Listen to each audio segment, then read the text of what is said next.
आज का हमारा वीडियो का एम है येस बैंक के शेयर की फेयर वैल्यू कैलकुलेट करना।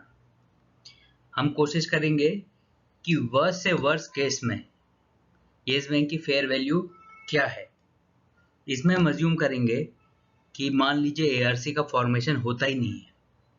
उस केस में हमको येस बैंक का क्या वैल्यू होना चाहिए वो हमें डिसाइड करना है। तो हम एक फंडामेंटल एनालिसिस करेंगे, एक ट्रू वैल्यू निकालने की कोशिश करेंगे। तो ये इस बार इनका FY 21-22 का रिजल्ट है।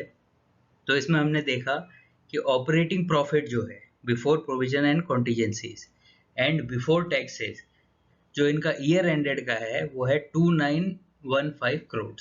तो ये फिगर हमको ध्यान में रखना है, बेसिक फिगर। तो हमने देखा ऑपरेटिंग प्रॉफिट बिफोर टैक्स जो है वो 2915 है। इसमें हमने 30% टैक्स अज्यूम करके operating profit after tax 2040 crore. तो अगर मान लीजिए इसके पास कोई प्रोविजनिंग नहीं करनी होती तो इसको नेट प्रॉफिट आफ्टर टैक्स जो है 2040 करोड़ का होता। तो इस बेसिस पे इसका ईपीएस जो आता 0.81 आता।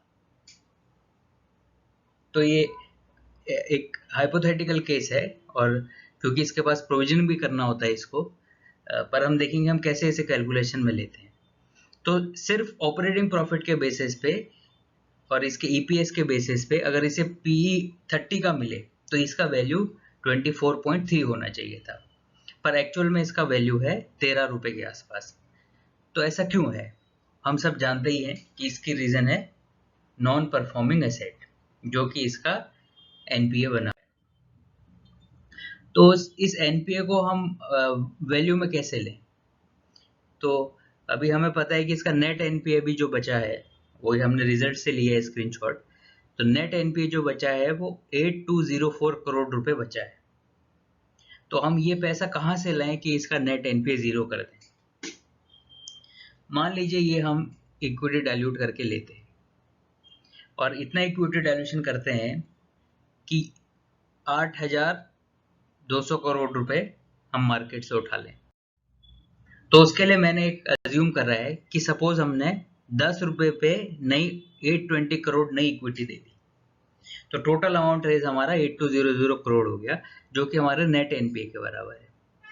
तो ये इक्विटी रेज करने के बाद इस बैंक का नेट एनपीए जो है जीरो हो जाएगा।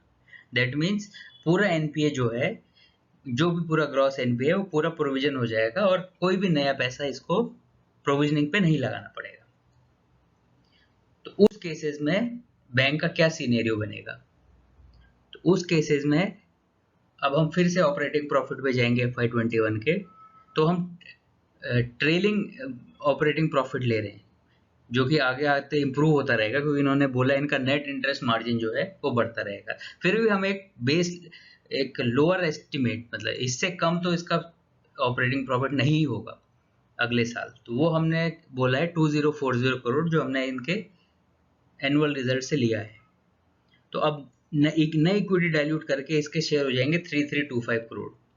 तो जो नया ईपीएस आएगा on operating profit after tax वो आ जाएगा 0.613। अब एक ऐसा बैंक जो टेक्नोलॉजिकली बहुत एडवांस है और जिसका नेट एनपीए जीरो कर दिया है, तो उसको मार्केट से एक 30 का पीई मिलना कोई बहुत बहुत बड़ी बात नहीं है। मेरे को लगता है कि मार्केट एक ऐसे बैंक को 30 का पीई इजीली दे सकता है।